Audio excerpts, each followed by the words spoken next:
nesta semana já ficou claro para você por que este é o livro mais importante da América Latina?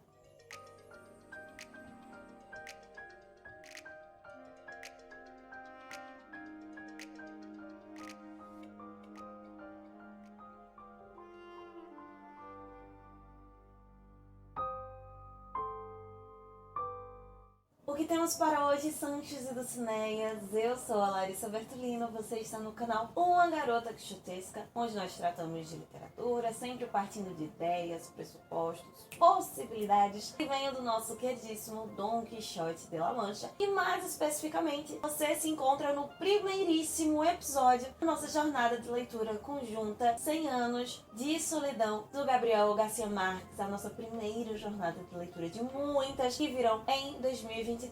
E para você que tá meio caindo de paraquedas aqui, tem um vídeo de apresentação para você saber todos os detalhes, porque em todo esse mês de fevereiro nós estaremos lendo este clássico do Gabriel Garcia Marques. E esse livro tem que estar dentro daquela lista dos livros que começam com uma narração muito impactante. Esse surgimento, essa formação de Macondo que foi contada pra gente essa semana, de Macondo / Buendia, né? Tanto o local quanto a família, como isso é muito híbrido, vindo através da memória, evocando a memória, não só a memória dessa formação, mas de como tudo é circular, tudo aqui meio que funciona à base da memória, se reforça no nome do local, né? Macondo pode ser tanto uma bananeira, um tipo de banana específico, se referindo a um bananal, na verdade, quanto a essa potência dessa árvore genealógica e essas árvores de terra, né, que fundam essa terra, algo com raiz, novamente a ideia da memória, algo com tronco forte, com sustentação, e tem os seus galhos frágeis, que tem as suas folhas que caem, mas que permanece, tem essa firmeza histórica. Quando fala dentro desse início do Macondo, né, que esse mundo novo carecia de nomes, não apenas porque está se formando, remonta à fundação, descobrimento, no caso, né, a exploração, a colonização da América, mas nesse sentido de formação, do poder que a palavra vai ter nesse texto. É um texto muito poético, é um texto que terá, sim, um poder de palavra muito forte, mas, novamente, essa palavra na memória, essa palavra na formação, a ideia dos símbolos, dos signos e do significado, do significante no que simboliza, no que forma a vida dos indivíduos e uma vida coletiva. Nós então vamos meio que conhecendo Macondo, conhecendo a vida pelos olhos de cada personagem, apesar de não ter um narrador para cada personagem, né? Ser um narrador meio que onisciente. Como é muita coisa, são muitas ideias, muitos pretextos, muitos detalhes, eu decidi apresentar um pouco das minhas impressões da leitura dessa semana, tratando de cada um dos personagens. E o primeiro tem que ser o Melquíades, porque ele teoricamente não é um Buendia, mas ele está na formação, no âmago do que são e do que se tornarão os Buendia, né? Esse cigano que aparece ali uma vez no mês e acaba enraizando dentro dessa família, dentro da mente de alguns personagens especificamente. Traz essa ideia do conhecer o mundo através do eles e dos nós, dessas interrelações. E as profecias dele trazem muito disso, né? Porque é um híbrido, não é à toa que mexe muito com alquimia, né? Uma mistura de ciência com magia, contraste muito forte da América Latina em relação ao real e ao mágico, tanto com o realismo mágico, mas com a nossa fundação histórica mesmo. Como ele mesmo diz, como se as coisas tivessem vida própria, até as questões abstratas aqui têm vida própria. Ele carrega, por isso, essa tristeza, uma espécie meio demoníaca, até retratada no texto, de quem tem esse conhecimento, né? Que vai passar para um dos personagens, quase como essa gênese da árvore do conhecimento do bem e do mal. Ele tem um conhecimento total, ele tem fardo a ser carregado. Não à toa que ele é a primeira morte relatada, e mesmo não sendo um Buendia de sangue, acaba marcando, é muito poético, muito bonito quando o Gabo vai descrever que é a primeira mancha negra no mapa de Macondo, que é a morte forma.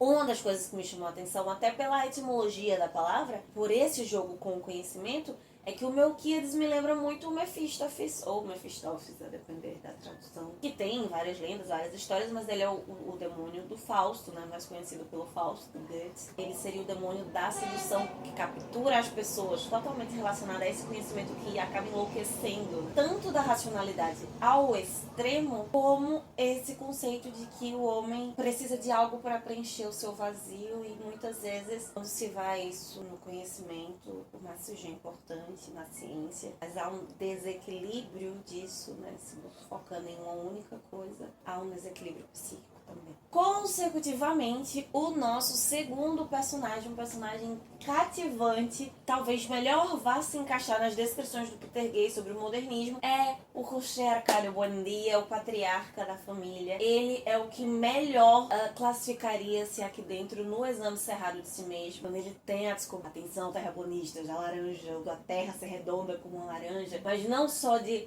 cair a ficha da Terra, mas isso muito simbólico para os dias loucos que nós estamos vivendo, de esse conhecimento aclarar todas as outras questões na sua vida, porque representa uma forma de pensar e de perceber a humanidade, o mundo muito mais amplo, muito além de uma questão isolada apenas da ciência. Ele é muito assim mesmado, ele cria as coisas sozinho, ele busca a alquimia sozinho, ele faz tudo só, ele muda por influência do Melquíades, mas o resto é tudo da cabeça dele. Ele é o grande personagem da frase mais repetida e mais importante da obra, né, de levar o filho para conhecer o gelo, ou seja, querer passar esse ensimesmado e esse conceito de descobrimento que precisa ser individual para o seu filho. Eu, às vezes, sinceramente, tratando com alunos, com outros professores ou amantes de Gabriel Garcia Marques, eu vejo José Arcádio Buendía sendo muito injustiçado. Existe sim esse lado falho quando a gente vê esse pai ausente na América Latina, tanto o que vai comprar cigarro, quanto o pai ausente que está em casa. E muitas vezes o José Arcádio Buendía parece ser esse homem. Mas dentro dessa ausência e desse ser sorumbático ali fechado em si mesmo, há esses esplendores, essas explosões de tomada de atitude, né? Quando tem o início ali do casamento,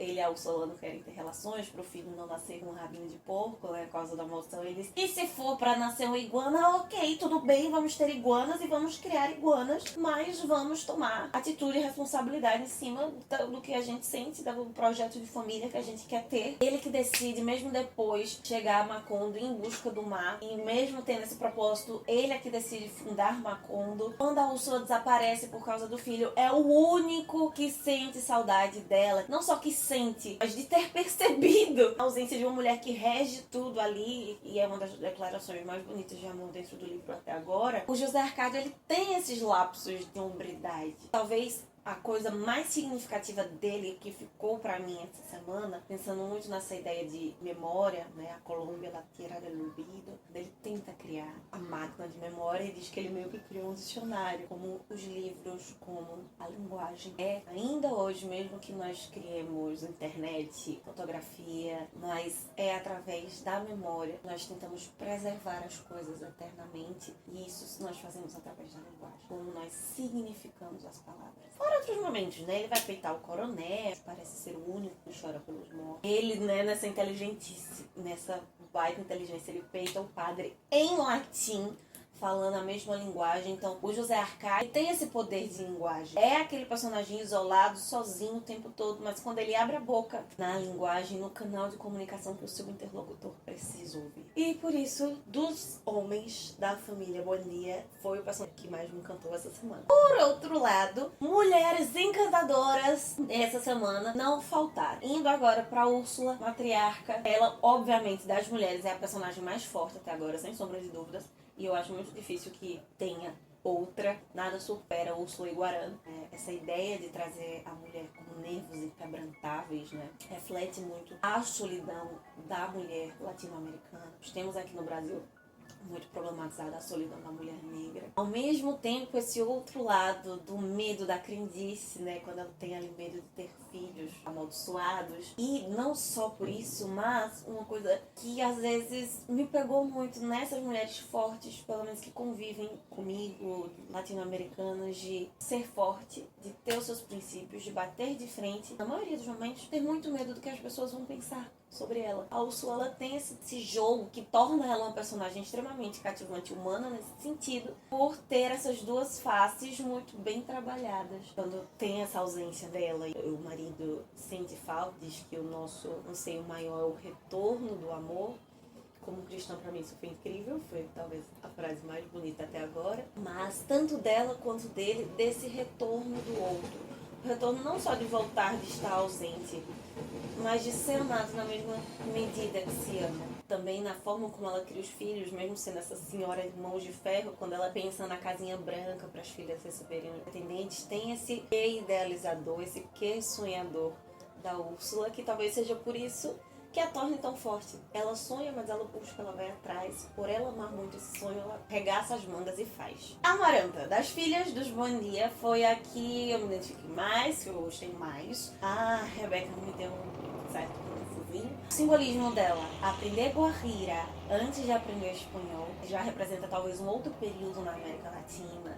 Essa importância do lugar, da representação, do local, da identidade com a sua terra, tão forte quanto a mãe, né? Tão diferente. Acredito que a Amaranta ainda vai nos render muitas outras identificações, muitos momentos inspiradores ainda no livro. Por outro lado, Rebeca não me identifiquei muito, mas uma coisa interessante é o fato dela não saber de onde ela vem. Todos esses outros personagens, eles são muito fortes porque eles têm um ponto de identidade. E fica muito claro que a Rebeca não, ela é ansiosa, ela é débil, ela come a terra, né? Ela tem essas crises. E isso faz com que, não sabendo de onde ela vem, o seu propósito, ela não sabe pra onde ela vai, ela é uma personagem que fica um pouco perdida, talvez por isso não tenha muito esse retorno cativo durante a leitura. O ponto dela comer a terra e junto com os Macondos, né, a formação da família, a formação da terra, além de representar, claro, um processo ansioso, representar crendice sobre anemia e outras coisas aqui na América Latina, mas também de comer a terra, tentar, tendo a relação biológica com essa terra, eu conseguir criar magicamente, aí novamente o realismo mágico, essa identidade que eu não consigo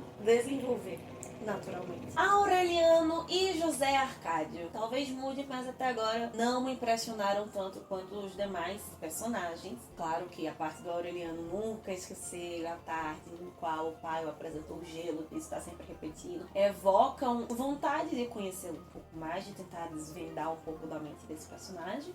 Mas nenhum dos dois me cativaram tanto quanto a Amaranta e a Úrsula. Mas um ponto muito poético que eu achei interessante é o fato de um haver nascido em Macondo, o outro não haver nascido. E por isso tem essa falta também de referência, querer estar ali, de sair, né, na primeira oportunidade com a Pedro Cotes está embora. Do mesmo jeito que você tem isso com as irmãs, mas no caso Rebeca, ela querer, ela sentir a angústia, querer essa identidade, comer a terra. No caso dos meninos já não tem. Um tá ali, ok, eu me identifico com esse lugar, eu faço parte dele. O outro eu não faço, não nasci aqui, não estou nem aí, não quero ficar aqui e vai embora. E o ponto também do Aureliano nascer com os olhos abertos, a criança mais afetada pela peste da insônia, tudo isso constrói uma imagem de um personagem que será forte pela sua ansiedade por conhecimento, além do seu amor arrebatador por remédios, que é um ponto, sim, um pouco estranho na obra. Apesar que não quer dizer que tudo que está ali o autor concorde, mas é até uma reflexão muito forte, especialmente dentro dos interiores, como naquela época, infelizmente ainda hoje, caso de pedofilia, de certo modo, apesar de ser descrito com muito respeito e tal, desses casamentos com crianças ainda, né, com meninas muito novas, como isso é visto pelas culturas. Nós aqui no Ocidente criticamos muito isso fora, mas dentro de determinadas culturas e povos, muito no interior da América Latina, isso até pouco tempo também era algo muito comum. E talvez por isso que a imagem da Remédios seja a mais santificada, né, dentro dessa primeira parte do livro. Meio que um período de alívio para o Aureliano, porque ele é um ser tão atormentado quanto o seu pai, apesar de ser atormentado por motivos diferentes. O Aureliano, ele é um homem movido pelas paixões. Ele tem essa paixão pela busca do conhecimento, ele tem essa paixão pela liberdade. São tipos de amores estranhos, né, que vão nos chocando com o passar do tempo. Essa relação triangular com a Pilar Terneira, essa paixão pela Remédios enquanto ela ainda é muito criança, o amor que ele vai construir pela guerra. Tem sim essa ideia pela liberdade, mas a guerra para ele não é só um meio. para alcançar algo, apesar de ser visto assim também. Mas é uma paixão, sim, pelo fato de sentir-se vivo lutando, buscando e vivenciando aquilo. Não é à toa que exatamente este é o personagem que vai ler Alexander von Humboldt, que é o grande descobridor, na verdade, da América. Nós temos Pizarro, temos Cortés, temos o nosso Pedro Cabral aqui no Brasil. Temos diversos nomes de personagens que chegaram nas Américas, que se tornaram conquistadores das Américas. Mas o Alexander von Humboldt é realmente a pessoa que vai descobrir, que vai desvendar. Ele vem aqui no século XIX e ele começa a representar cientificamente para a Europa uma América real. Uma América onde as pessoas não ficavam imaginando que tinham canibais, que tinham pessoas com cauda de animais, que tinham todos esses estereótipos que se criaram, né, no período da Renascença especialmente, mas ele vai catalografar, trazer isso em desenhos, em pesquisa científica e divulgar os lugares do mais íntimo e interior das mais vivas representações das Américas. E essa talvez é uma espécie de paixão que assemelha ao aureliano, que há momentos diferentes, que são coisas diferentes, mas todas elas que representam de algum modo poeticamente a América Latina. Quando ele deixa cair o anel ali no momento do casamento, passa um pouco a imagem de alguém que tem essa vontade, mas ainda um pouquinho amador, que sim tem a ansiedade do momento, mas ele não sabe muito bem o que ele está fazendo, apesar de ter sentimentos muito fortes. A cena em que a Arquimedes levita e de trazer isso com um chocolate já é algo sensacional. Por representar isso, o chocolate, claro, tinha essas propriedades, essa ideia mística também dentro da cultura quando ela é criada. Não só essa parte do chocolate, mas todas as homilias, todas as vezes que o Padre Nicanor aparece, como nós somos guiados pelos sentidos, que é algo que o Sérgio Buarque de Holanda já falava, né, do homem cordial aqui no Brasil, como nós vamos sendo guiados pelos sentidos, pelo coração. Tudo que faz o Padre Nicanor é muito um oposto, assim, desse mesmamente do José Aracaronia, menos racional, mais emoção mesmo, né? Eu não mencionei muito a Rebeca e o José Arcádio, porque não me chamaram muito a atenção. Eu acredito que nós vamos falar bastante do Pietro Crespo na próxima semana, porque é um personagem que me deu uma certa paixãozinha. Quero analisar bem o desenvolvimento dele nos próximos capítulos. E nós chegamos, então, à grande virada desse personagem, por mais que eu tenha me apaixonado pelo pai, mas que, de certa forma, talvez, se fôssemos chutar assim, é o grande protagonista da obra, que é o Aureliano. Quando ele tem esse choque, ele percebe os sogros ali, o sogro especificamente, como esse ser conservador e trapaceiro, e ele começa a parar de ver o mundo com um olhar tão ingênuo, e ele quer ser liberal, ele se envolve mais com política. Grandes obras desse período do boom latino-americano, um pouquinho antes, mas especialmente aí, trazem essa dicotomia da nossa política. Como essa política ela não é necessariamente binária aqui na América Latina, como o coronelismo também está dentro disso, mas acho que toda dessa parte assim, política, o mais bonito no Aureliano é ele querer ensinar isso para os jovens. Não ensinar apenas, claro, ele quer divulgar os seus ideais, quer que isso se espalhe, que todo mundo seja liberal, mas a família dele já tem uma pegada liberal, mesmo sem conceituar isso teoricamente como ele tem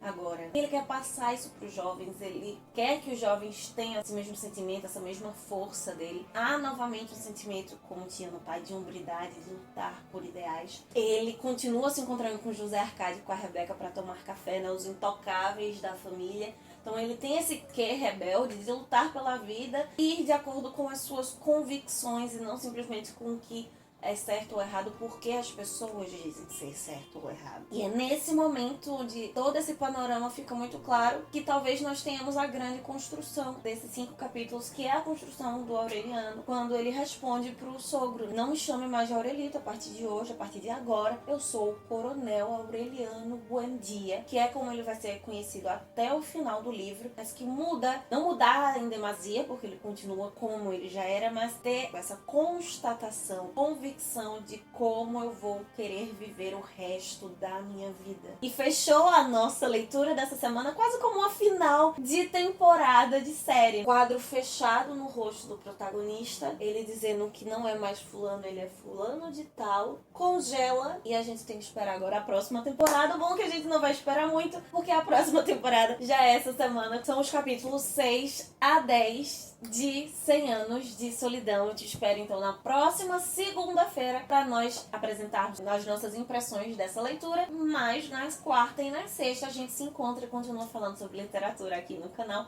às 11 horas da manhã. Me conta aqui embaixo qual foi o personagem que mais te cativou essa semana e fica de olho lá no @garota_quixotesca no Instagram pra gente continuar trocando ideias sobre 100 anos de solidão e outras leituras que possamos sair da biblioteca e ver muito além dos moinhos de vento. Valeu!